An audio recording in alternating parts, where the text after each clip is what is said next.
fermier vivait dans une grotte, au pied d'une falaise abrupte, dans une forêt dense et obscure. Il vivait là avec sa fille Jarmila. Il vivait là depuis longtemps.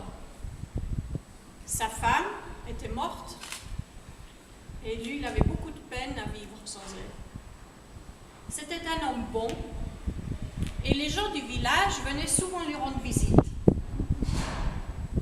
Le temps passait, Jarmila grandissait et quand elle était devenue en âge de se marier, Jacques lui cherchait un époux. Il lui présentait les garçons du village, mais il ne voulait pas. Il lui présentait des vaillants fermiers, mais elle les refusait. Il lui présentait des riches citadins, mais elle n'en voulait pas. Jacques s'énervait. Et un soir, il s'énervait tellement, il piquait une grande rage, et il injuriait Jarmila. Il disait « J'aimerais que tu deviennes un cochon.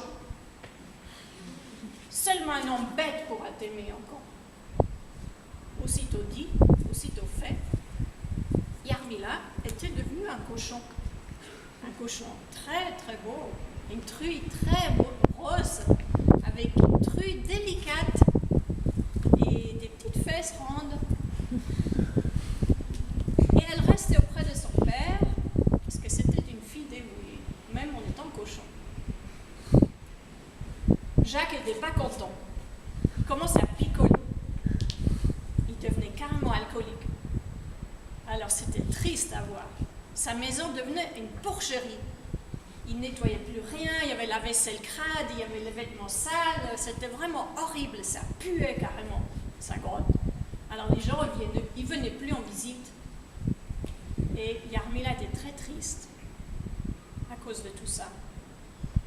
Et tous les jours, elle allait partir dans un champ, loin de la maison, une clairière, et là, elle allait pleurer. Et tous les jours, elle allait pleurer. Et de ses larmes se créait un ruisseau. Et ce ruisseau grandissait avec ses larmes, et ça devenait une rivière. Et la rivière devenait un fleuve. Tous les jours, elle était triste. Et un jour, elle était encore plus triste. C'était quand son père est mort. Ce jour-là, elle allait à la rivière, elle s'est dit, elle avait tellement mal au ventre, et ça lui brûlait, la tristesse, ça lui brûlait le ventre. Elle s'est dit, je vais me baigner mes courtes pattes dans l'eau pour voir si ça va me soulager un peu. Elle a baigné ses pattes, et vraiment, ça lui faisait du bien. Elle était soulagée. Elle s'est sentie mieux, elle a commencé à chanter. Jarmila, Jarmila, Jarmila, combien est-elle triste? Savez-vous combien elle est triste? Elle était toute surprise, elle ne s'était jamais entendue chanter. Elle a entendu cette musique et ça devenait de plus en plus beau, elle continue à chanter. Et là, tous les animaux de la forêt sont arrivés. À travers les arbres, ils sont sortis. Le renard, l'écureuil, la souris, tout le monde voulait écouter. Et elle a continué à chanter, elle a chanté. Puis la musique a commencé à monter au ciel. Les oiseaux sont venus. Les oiseaux étaient émerveillés. Puis ils ont commencé à danser avec la musique. Et ça faisait des tourbillons. Et ça faisait un grand nuage et qui grandissait de plus en plus. Et c'est à ce moment-là, à l'autre bout du monde, qu'Abderboumane le vit. Abderboumane était un jeune homme, bête. Lui aussi, il était en âge de se marier, mais aucune fille voulait de lui, forcément. Mais il avait un grand cœur si grand et si chaleureux que c'était une boule de feu. Et toutes les filles, elles avaient peur de brûler vives à côté de lui. Le moment où il a entendu la musique, il s'est dit, tiens, ça va être une magnifique belle femme qui chante. Je vais la chercher.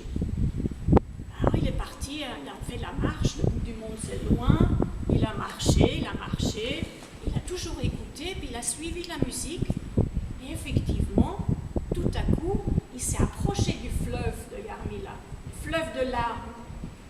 Et son cœur, si grand et si chaud, il a fait qu'avec sa chaleur, ça fait évaporer l'eau du fleuve, c'est devenu un brouillard. Et là, Abderboumane, il ne voyait plus rien. Mais il entendait encore. Alors il avançait à l'aveuglette comme ça, dans le brouillard. Et il était de plus en plus proche, et de plus en plus proche du fleuve, sa chaleur faisait évaporer l'eau. Et le fleuve, ça devenait une rivière. Et la rivière devenait un ruisseau. Du coup, il y avait de moins en moins de brouillard. Et tout à coup, il n'y avait même plus de brouillard du tout. Et c'est à ce moment-là, Abderboumane, il voit Yarmila. Oh non! Ah non! Ce n'est qu'un cochon. Ce n'est pas une femme. Mais bon, je vais quand même y aller. Il traverse le ruisseau, il s'approche, et là, Yarmila le voit. Il commence à trembler parce qu'il était beau. Oh, il commence à rougir parce qu'il était beau. Oh. Rougir veut dire un cochon qui rougit. Elle a rougi, elle a rousé, elle a rousi. Et là, Abderboumane, il allait vers elle et il a quand même aimé le son de la musique, donc il a s'approché d'elle quand même. Il a commencé à la gratouiller derrière les oreilles. Et ça, elle a aimé. Oh là. Alors il a continué, il a gratté le dos. Ah, mais qu'est-ce qu'il a aimé ça? Alors du coup, il a gratouillé le ventre un peu. Oh, mais ça, c'était le pied. Alors elle s'est allongée sur le flanc. Et elle a bien présenté son petit ventre. Il a continué à gratter. Et là, il a senti son odeur. Abderboumane, il a senti l'odeur du cochon. Et il a adoré ça. Alors ils sont restés ensemble.